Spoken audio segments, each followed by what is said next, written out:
အားလုံးပဲမင်္ဂလာပါ UK Match Day ရဲ့ Facebook နဲ့ YouTube Channel ကနေကြိုဆိုပါရစေဆိုတော့ Chelsea သင်းကသူတို့ရဲ့နီးပြ Frank Lampard ကိုယာရုကထုတ်ပေးခဲ့ပြီးနောက်ဂျာမန်လူမျိုးနီးပြ Thomas Tuchel ကိုနီးပြအသစ်ဖြစ်ခန့်တော့မှာပါ Tuchel ကိုနီးပြအသစ်ဖြစ်မခန့်ခင် Chelsea ကသူ့ရင်နီးပြနှစ်ယောက်ကိုကြိုးပမ်းခဲ့တယ် Thomas Tuchel ကသူတို့ရဲ့နံပါတ်2ဦးစားပေးပေါ့ဗျာဒီကြားထဲမှာယာယီနီးပြတစ်ယောက်ခန့်မယ်ပြီးတော့မှသူတို့ရဲ့အမြဲတမ်းနီးပြဆိုတာကိုကျိုးပန်းခဲ့တယ်အဲ့ဒါဒီအစင်မပြေခဲ့လို့ Thomas Tuchel ကိုနောက်ဆုံးခန့်ခဲ့တယ်လို့သတင်းတွေမှာဖော်ပြလာပါတယ်လက်ကျန်ရာသီအတွက်ရေတိုစီဇန်နဲ့ခန့်မဲ့နီးပြကအရင်က RB Leipzig မှာကင်တွယ်မှုတဲ့ Rangnick ဆိုတဲ့နီးပြပါ Leipzig ရဲ့နီးပြဟောင်းကိုလက်ကျန်ရာသီကုန်ထိကင်စေမယ်ပြီးတော့မှရာသီကုန်ကြတော့မှသူ့ကိုတခြား position တစ်ခုကိုရွှေ့ပြီးတော့မှလက်ရှိ RB Leipzig ရဲ့နီးပြ Julian Nagelsmann ကိုသူကခန့်အပ်ဖို့ Chelsea ဘက်ကကြိုးပမ်းခဲ့တာပါပထမအစီအစဉ်ဖြစ်တဲ့ယာယီနီးပြခန့်အပ်ဖို့မှာလေယာယီနီးပြကိုယ်တိုင်ကကာလတိုပဲကန်ရမယ့်အတွက်သူကညှင်းဆန်လိုက်ပြီးတော့ Chelsea ကတကယ်လို့များ Julian Nagelsmann ကိုသာရခဲ့ရင်သူ့ကိုအားကစားဒရိုက်တာယာထူးပေးဖို့ကမ်းလှမ်းခဲ့တယ်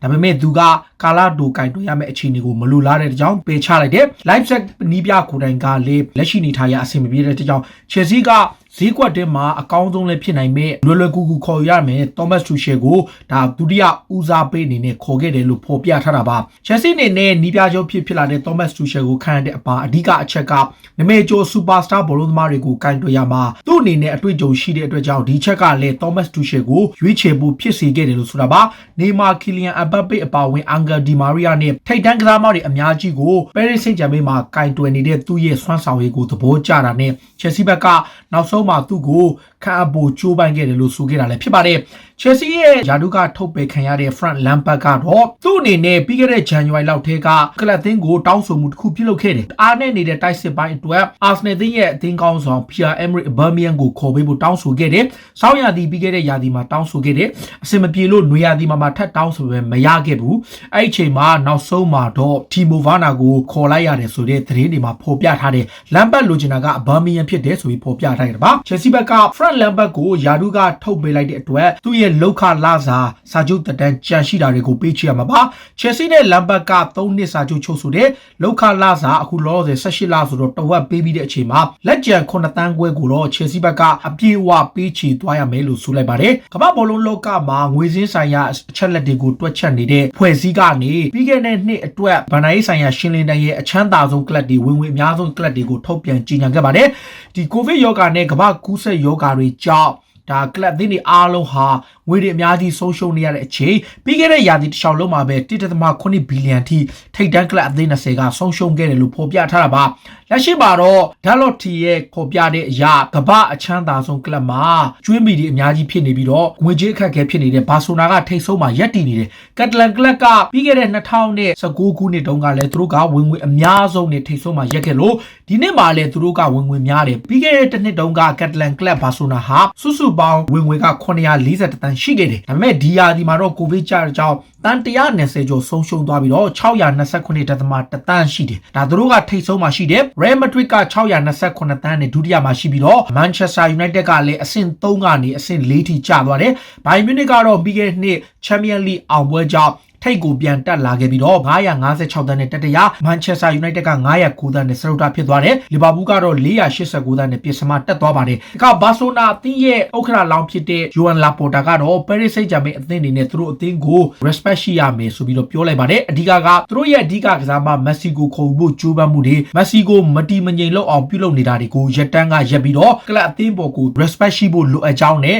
Messi ရဲ့အပြောင်းအရွှေ့တွေကိုသူတို့လှုပ်ဆောင်နေတာဟာ Messi ကိုအသင်းမှာနေလို့မရအောင်သူတို့ဘက်ကနီးမျိုးစုံနဲ့ဆွဲဆောင်နေတဲ့အကြောင်းကိုပါသူကဝေဖန်ခဲ့တာလည်းဖြစ်ပါတယ်။ Real Madrid အသင်းရဲ့နောက်ခံလူ Rafael Varane ကတော့အသင်းကထွက်တော်မယ်လို့ပြီးခဲ့တဲ့ရက်ပိုင်းကကြေညာထားတယ်။လက်ရှိနေထားရ2022ထိရှိတဲ့သူကိုထိပ်တန်းကလပ်တွေလိုချင်နေကြမှာပါအဲ့ထဲမှာ Manchester United လည်းပါတယ် United ကတော့ဒေးယော့ Upamecano ကိုမရရင် Rafael Varane ဘက်ကိုလှည့်မယ်လို့သတင်းတွေထွက်ထားပေမဲ့ Real Madrid ကတော့စာချုပ်သက်တမ်း2022မှာကုန်မဲ့ Varane ကိုသက်တမ်းတိုးပြီးအသင်းမှာဆက်ထားဖို့ချိုးပမ်းသွားပွဲရှိတယ်လို့ဆိုပါတယ်Manchester United အသင်းရဲ့ပြစ်မှတ်ဖြစ်ခဲ့တဲ့ Borussia Dortmund ရဲ့တောင်ပံကစားမ Jadon Sancho ကတော့လာမယ့်နွေရာသီမှာရှော့ဈေးနဲ့ရောင်းချပွဲရှိနေတယ်။ Dortmund အနေနဲ့လက်ရှိမှာသူတို့ရဲ့ဗန်နိုင်းဆိုင်ရာငွေအခက်အခဲတွေကိုရှင်းထုတ်ဖို့ Sancho ကိုရောင်းချဖို့စဉ်းစားထားပေမဲ့သူ့ရဲ့တန်ကြီးကိုတော့အရင်တုန်းကလိုတန်း100ကျော်ထက်ပေါင်တန်း80လောက်နဲ့ရောင်းချပွဲရှိတယ်လို့ဖော်ပြထားတာလည်းဖြစ်ပါတယ် United ကတော့ Sancho ကိုစိတ်ဝင်စားစေဖြစ်ပြီးတော့စောင့်ကြည့်လျက်ရှိနေတယ်လို့ဆိုတာပါ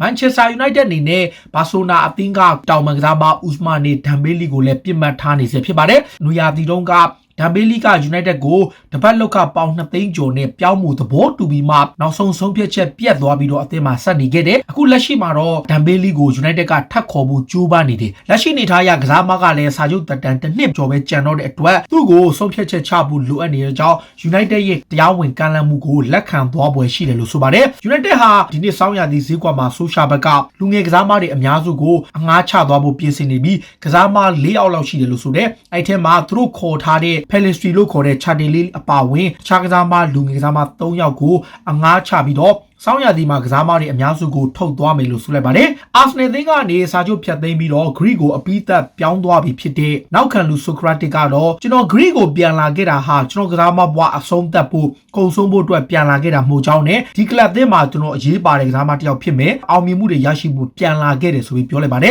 ။လီဗာပူးကသူ့ကိုခေါ်ယူဖို့ဆက်သွယ်ခဲ့ပေမဲ့သူကပယ်ချခဲ့ပြီးတော့သူ့ရဲ့မွေးရကလပ်ဖြစ်တဲ့ Olympiacos အသင်းကိုပဲပြောင်းရွှေ့ဖို့ဆုံးဖြတ်ခဲ့တယ်လို့ဆိုခဲ့တာပါ။လက်ရှိမှာတော့ Arsenal ရဲ့နီးပြမီခဲအာတီတာကဖီယားတွေများနေတဲ့လူငယ်ကစားမလေး Ronaldson ကိုအသင်းမှာဆက်ရှိလိမ့်မယ်လို့သူကပြောလိုက်ပါတယ်။ဆောင်းရာသီမှာပဲအသင်းကထွက်သွားပွဲရှိတယ်လို့ report တွေမှာဖော်ပြထားပေမဲ့လက်ရှိဆောင်းရာသီဈေးကွက်မှာတော့ကလပ်သင်းမှာဆက်ရှိမှာဖြစ်ကြောင်းနဲ့ပြီးတော့မှသူ့အနေနဲ့အသင်းပြောင်းနိုင်ပွဲရှိတယ်လို့ report တွေမှာတော့ဖော်ပြထားတာပါ။ Paris Saint-Germain အသင်းကတော့ Arsenal အသင်းကနေအငှားထွက်ကစားနေတဲ့ Hertha Berlin ရောက်ကွင်းလေကစားမ Matteo Guendouzi ကိုခေါ်ခြင်းနဲ့ PSG ဘက်က Guendouzi ကိုရဖို့အတွက်သူတို့ရဲ့ကွင်းလေကစားမ Julian Draxler နဲ့အလဲလှယ်ပြုလုပ်ဖို့လုပ်နေတာပါ။ Arsenal အသင်းကတော့အဲ့ဒီကမ်းလှမ်းမှုကိုစိတ်ဝင်စားမှုမရှိပေမဲ့ Guendouzi ရဲ့အခြေအနေပေါ်ကြည့်ပြီးတော့ Paris Saint-Germain ရဲ့ကမ်းလှမ်းမှုကိုလက်ခံနိုင်မလားလက်မခံနိုင်ဘူးလားဆိုတာကိုဆုံးဖြတ်သွားဖို့ရှိတယ်လို့ဆိုလာပါတယ်။ Sergio Ramos က Paris Saint-Germain ကနောက်ထပ်ကမ်းလှမ်းခြင်းခံရတဲ့သူဖြစ်ပါတယ်။ Real Madrid အသင်းကတော့သူတို့ရဲ့နောက်ခံလူကိုတစ်နှစ်စာချုပ်ယူရို17တန်းပဲပေးပြီးကမ်းလှမ်းထားပေမဲ့